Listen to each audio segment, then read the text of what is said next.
Morning বন্ধুরা, শুভ সকাল। তোমরা কেমন আছো? আশা করি ভালোই আছো। আমি ভালো আছি। তো চলো আজকে ব্লগটা দেখতে থাকো।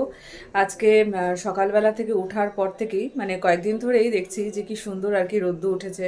রোদ্দু উঠলে না বেশ শীতকালে আরামদায়ক, কিন্তু গরমকালে অতটা রোদ্দুটাকে আমার পছন্দ হয় না। কিন্তু শীতকালে এরকম রোদ্দু উঠলে যে কোনো কাজকর্মে এনার্জি পাওয়া যায়, আর তার সাথে সাথে কি বলো তো, ঠান্ডা যে একটা ভাব সেটা কম লাগে। এটাই একটা ভালো। আমার তো মনে হয় রোদ্দুই উঠুক।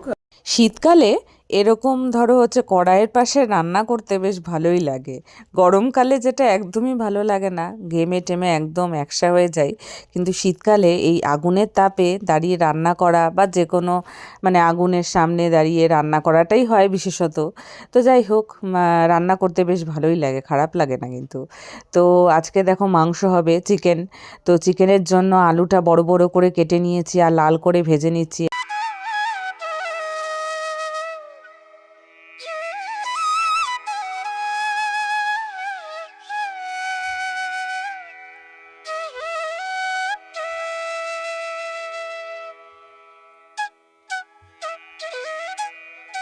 আজকে চিকেনটা ভাবলাম একটু অন্যরকম করে রান্না করব। তো প্রত্যেক দিনই ভাবি যে যখনই চিকেন হয় তখনই ভাবি যে একটু অন্যরকম করে আলাদাভাবে রান্না করব। তো মোবাইলেও দেখি, মোবাইলে একটু অন্যরকম স্টাইলে আর কি রান্না শেখা যায়। এখন তো মোবাইলের যুগ, মোবাইলেই দেখা যায় বিভিন্ন রকমের রেসিপি। তো যাই হোক, তো আজকে ভাবলাম এটা আমার মাসির বাড়িতে খেয়েছিলাম। তো মাসির বাড়িতে যে ব্লগটা আর কি তোমাদেরকে দিয়েছিলাম, তো মাসির বাড়িতে গেলাম। সেই মাসির বাড়িতেই এরকম করে আর কি ক্যাপসিকাম দিয়ে খেয়েছিলাম মাংস। তো বেশ ভালো লেগেছিল। তো মাসিকে জিজ্ঞাসা করেছিলাম। তো মাসি আমাকে রেসিপিটা বলে দিয়েছিল কি করে মাংসটা রান্না করতে হবে, চিকেনই হয়েছিল। তো মাসি বলেছিল যে যা আমি রেসিপিতে দিই সেগুলোই আছে, তার সাথে ও অ্যাড করেছিল ক্যাপসিকাম। তো ক্যাপসিকাম দিয়ে বলল যে লাল ক্যাপসিকাম, হলুদ ক্যাপসিকাম, এখন তো অনেক রকমের ক্যাপসিকাম পাওয়া যায়। তো বিভিন্ন রকমের ক্যাপসিকাম দিলে পারে দেখতেও যতটা সুন্দর লাগে আর খেতেও একটা অন্যরকম স্বাদ হয়। আর ক্যাপসিকামের না একটা অন্যরকম গন্ধ আছে। দেখবে যে চিলি চিকেনে বা যেরকম দেয় আর কি, ক্যাপসিকাম দিলে বেশ সুন্দর একটা গন্ধ আসে। তো আজকের মাংসটাতেও এরকমই হয়েছিল, যেহেতু পরে ভয়েস দিচ্ছি। তো তোমরা যদি বাড়িতে রান্না করো একটু ক্যাপসিকাম দিয়ে দেখবে। আমি হাফ দিয়েছি ক্যাপসিকাম, একটা গোটা ক্যাপসিকাম, বড় ক্যাপসিকামেরই হাফ দিয়েছি। তো বেশ সুন্দর হয়েছে। তার সাথে তো মিট মশলা, গরম মশলা যেরকম আর কি লাস্টে যায় সেগুলো হবেই। তো আজকে দেখো কড়াইতেই করেছি মাংসটা, সুসিদ্ধও হয়েছে, আবার দেখতেও কালারটা কিন্তু অন্যরকম এসেছে। সকালবেলা উঠে রান্না বান্না সব কিছু আর কি করে নিলাম। এখন গ্যাসটা সেগুলো মোছা বাকি আছে। মিনিদের মেটে সিদ্ধ করলাম, তারপর মাংস ধুলাম, ধুয়ে টুয়ে তারপরে সব কিছু রেডি করলাম, মশলা টশলা বেটে রেটে সব কিছু রেডি করলাম। আজকে মাংসর মধ্যে একটা কি বলতো, একটু অন্যরকমভাবে করার চেষ্টা করেছি। একটু ক্যাপসিকাম দিয়েছি। ক্যাপসিকাম দিলে না বেশ ভালো লাগে মাংসটা খেতে। তো ওটাই আর কি ব্যাপার। তো আজকে একটু অন্যরকমভাবেই করলাম। তো এখন তো এগুলো কাজকর্ম বাকি আছে। আর শীতকালে কি বলতো, জলের কাজকর্ম তো থাকেই না, রোজ দিনই থাকে। ওই মেঘলা ওয়েদারে জলের কাজকর্ম করা, সেটাই রোজ দিন যারা হাউস ওয়াইফ, তাদের তো এই জল ধরতেই হবে। জল ছাড়া তো আর কোনো কাজ হয় না। তো এই বেশি ঠান্ডা পড়লে পরে এই জলে হাত দেওয়াটা খুব মুশকিলের ব্যাপার হয়ে যায়। তো চলো দেখতে থাকো। তো মাঝে মাঝেই তো ব্লগ দিব, তোমাদেরকে বলেছি। তো সেজন্য প্রতিদিন ব্লগ দিলে সেরকম ভিউও হয় না, আর খাটনিটাই আর কি বৃথা বলতে পারো। তো যাই হোক, তাও তো দিচ্ছিলামই। তো এবার আমাদের এই কয়েকদিনের মধ্যে অনেকগুলো ঘটনা ঘটে গেছে। যেরকম আমার হাজব্যান্ডের আংটিটা আর কি পরতো, পান্না পাথরের আংটিটা এঁকে নিয়ে আঙ্গুলে পরতো, এই আংটিটা হারিয়ে গেছে। তো হারিয়ে গেছে কি, ও দোকানে গেছিলো, দোকান থেকে হয়তো কোথায় খুলে টুলে পড়ে গেছে। এর আগেও দুবার আর কি পড়ে গেছিলো। তো ভেবেছিলাম আর কি সুতা বেঁধে দিব, তার আগেই আর কি হারিয়ে গেল। তো সেটা নিয়ে একটা মনটা খারাপই ব্যাপার। আংটিটা রূপার দিয়ে করা, কিন্তু পাথরটার অনেকটাই দাম, সে কারণে আর কি খারাপ লাগার ব্যাপার। তারপর আমাদের যে পুচকি দুটা মেয়ে ছিল আমাদের পাশের বাড়ি থেকে, ওরা আর কি এসেছিল মানে 1-1.5 মাস বা 2 মাস আর কি হবে, মানে আমাদের বাড়িতে এসেছে। ও দুটা মিনি আর কি পরপর 2 দিন আর কি মারা গেল। এই তো আগের সপ্তাহে বলতে পারো যে মানে অসুস্থ হলো, কি হয়েছে জানি না, ঠান্ডার থেকেই না কিসের থেকে। ওদের তো কোনো ফ্রিজের কোনো কিছু আমি দিই না, মানে সব বের করে রাখি ফ্রিজের থেকে, মানে সব এখন যেহেতু শীতকাল, ফ্রিজের কোনো জিনিসই নিই না। তাও কি হঠাৎ করে কি মারা গেল বুঝতে পারলাম না, খুবই খারাপ লাগছে। তো সে কারণে মনটাও খুব খারাপ। তো এটাই হচ্ছে ব্যাপার।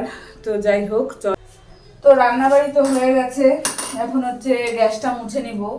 তো রোজ দিনই একই কাজই থাকে, ওই ঘর মোছা, গ্যাস মোছা, রান্না করা, যেগুলো আর কি একই কাজ। তো যাই হোক, আমার নিজেরই অনেক সময় বোর লাগে যে হচ্ছে একই কাজ একই কাজ।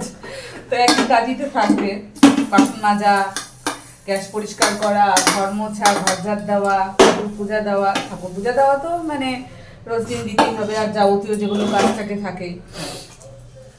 তো চলো এগুলোই দেখতে থাকো।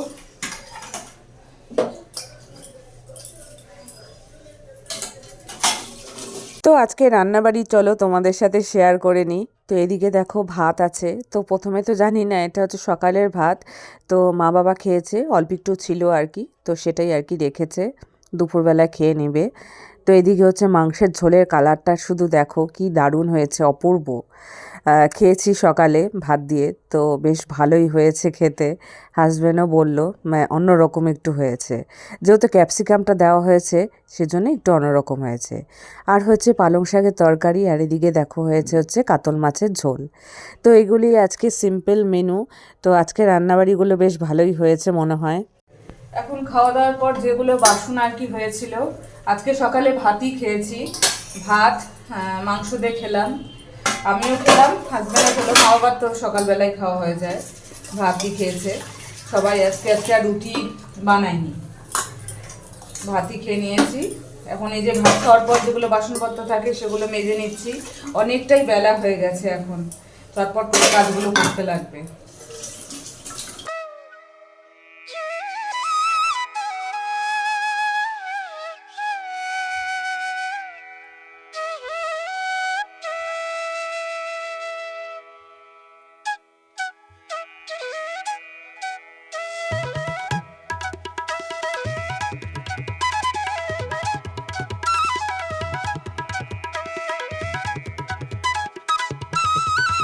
আমাদের এখানে কিন্তু মোটামুটিভাবে ঠান্ডা পড়েছে, কিন্তু পৌষ মাস এখনও যেহেতু পড়েনি, সেহেতু হচ্ছে পৌষ মাসে যেরকম একটা ওয়েদার থাকে, রোদ্দু ওঠে না, সেরকম ওয়েদারটা মানে 2-1 দিন হয়েছিল, তারপরে এখন আর রোদ্দুই উঠছে।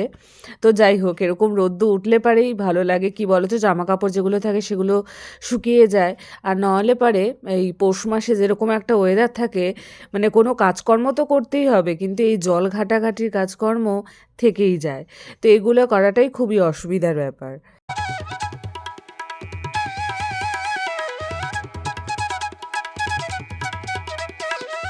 তো হাজব্যান্ড গেছে স্নান করতে, তো স্নান করে আসলে পারে একসাথে খাওয়া দাওয়া করব।